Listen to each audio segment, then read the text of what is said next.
ज़मीन पर इंसानी ज़िंदगी की शुरुआत आज से हज़ारों साल पहले केव्स यानी गारों में हुई। अब शायद आने वाले कुछ दिनों में चांद पर ह्यूमन लाइफ के बारे में भी सेम ऐसे ही कहा जा रहा होगा, क्योंकि तारीख में पहली दफ़ा साइंसदानों ने चांद पर एक गार को दरियाफ्त किया है, एक ऐसी अंडरग्राउंड केव जो सरफेस से 150 मीटर गहरी और साइज़ में 14 टेनिस कोर्ट्स के बराबर है। चांद पर डिस्कवर होने वाली ये पहली केव है, लेकिन साइंसदान ये उम्मीद कर रहे हैं कि वहाँ कई और ऐसी केव्स हो सकती हैं जो फ्यूचर में एस्ट्रोनॉट्स का न्यू होम बन सकती हैं।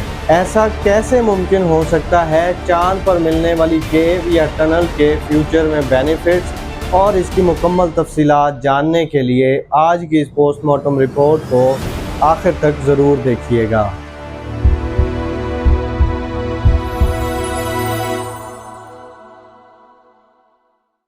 अस्सलाम वालेकुम, मैं उमैर शहजाद और आप देख रहे हैं पोस्ट का पोस्टमार्टम। ये साल था 1969 का और महीना था जुलाई का, जब नासा अपोलो मिशन के ज़रिए पहले इंसान ने चांद पर लैंड किया। 55 साल बाद हमने इस ख्वाब की तरफ एक कदम और आगे बढ़ाया है, क्योंकि जिस जगह पर नील आर्मस्ट्रांग ने पहली दफ़ा कदम रखा था, साइंसदानों ने वहाँ एक केव दरियाफ्त की है। सबसे पहले बात करते हैं कि ये केव चांद के आखिर कौन से एरिए, कौन से हिस्से में मौजूद है। दोस्तों, चांद पर एक जगह है जिसे सी ऑफ ट्रैंक्विलिटी कहा जाता है। यहाँ इंसान ने सबसे पहले लैंड किया था।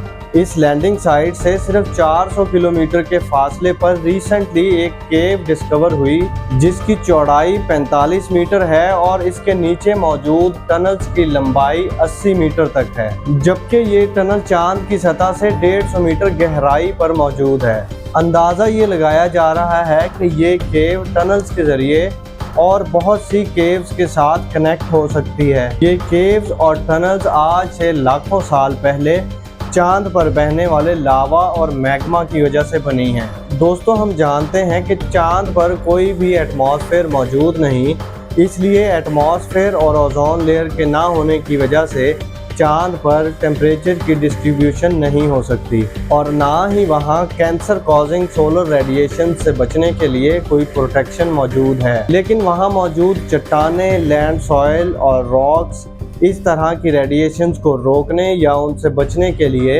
एक शील्ड का काम कर सकती हैं। इस लिहाज से चांद के सरफेस के नीचे मौजूद टनल्स या केव्स इंसानों को चांद पर रहने के लिए सेफ्टी मुहैया कर सकती हैं। दोस्तों, कुछ साल पहले साइंसदानों की एक टीम ने चांद पर एक डीप होल दरियाफ्त किया था, लेकिन इस डीप होल में एक्सेस ना होने की वजह से इंसानों का वहां रहना नामुमकिन था। लेकिन अब इटालियन एस्ट्रोनॉमर्स की टीम ने चांद पर जो केव दरियाफ्त की है, उसको रेडियो सिग्नल्स के ज़रिए, रेडियो डाटा के ज़रिए बाकायदा तौर पर चेक करके ये बताया जा रहा है कि इस केव का साइज़ इतना बड़ा है कि उसमें इजीली एक्सेस हासिल की जा सकती है, यानी इंसान इसमें जा सकते हैं और अंदर रह भी सकते हैं। दोस्तों, चांद पर ये गार या टनल्स लावा के बहने की वजह से बनती हैं, इसलिए टेक्निकली इनको लावा ट्यूब भी कहा जाता है। बहुत से लूनर जियोलॉजिस्ट का ये कहना है कि चांद पर टनल्स और केव्स का पूरा एक नेटवर्क भी मौजूद हो सकता है, जिसे हम जल्द ही डिस्कवर कर लेंगे।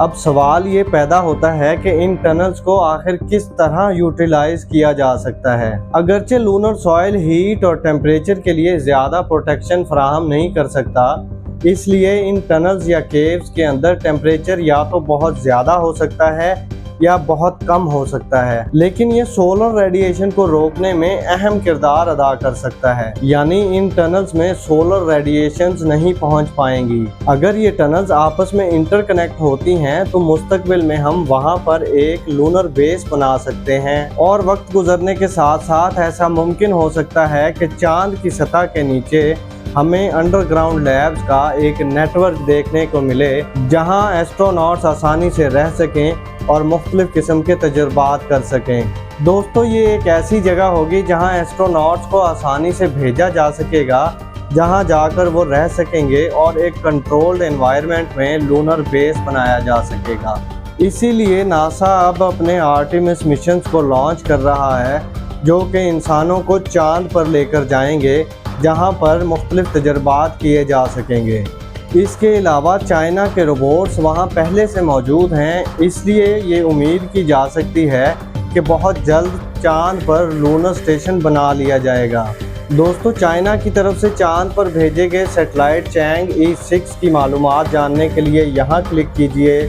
پاکستان کی جانب سے چاند پر بھیجے گئے کیوب سیٹ iCube قمر، اس کے بعد بھیجے گئے سیٹلائٹ پاک سیٹ MM1 کی تفصیلات یہاں پر ہیں۔ اس کے علاوہ اگر آپ انٹرنیشنل اسپیس اسٹیشن کی تفصیلات جاننا چاہتے ہیں تو یہاں کلک کیجئے۔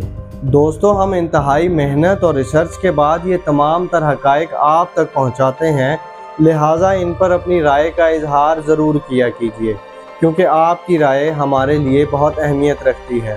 اپنا اور اپنے ارد گرد کے لوگوں کا بہت سارا خیال رکھیے گا۔ اللہ حافظ۔